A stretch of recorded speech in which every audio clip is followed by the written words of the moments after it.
Okay, let's dive into some deeper meanings into the verse of the day. This was based off of the verse of the day, Ephesians chapter 4, verse 2. And I want to dig for some treasure in here. This was the New Testament, and it was written in Greek.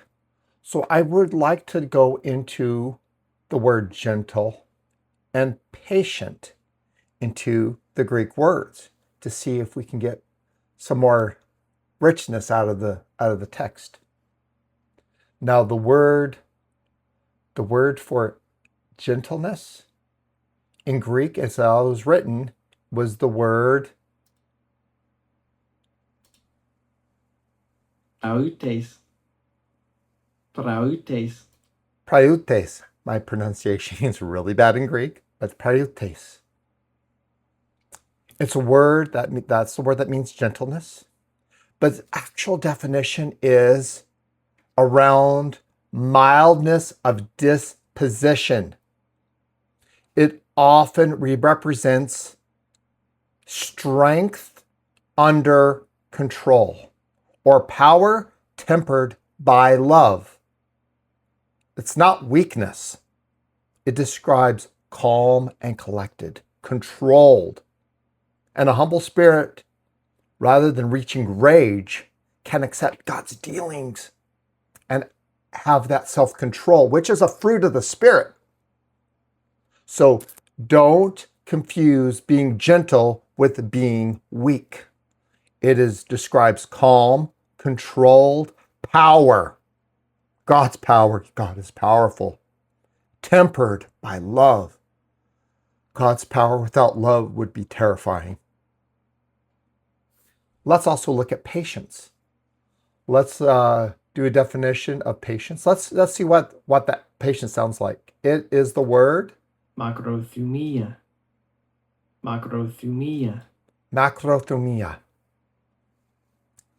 It's often translated as patience or long suffering.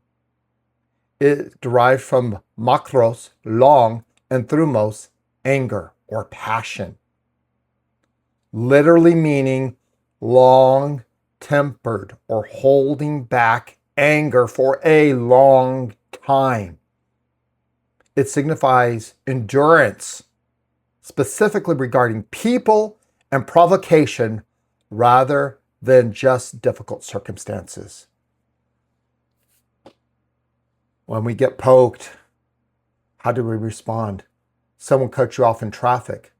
How do we respond? Someone says something that you know is false. Someone says something that's hurtful. Someone gets to you. We are called by Christ to be humble, gentle, and patient. We need to have our anger tempered. We need to hold back anger for as long as it takes. And we need to do it in love.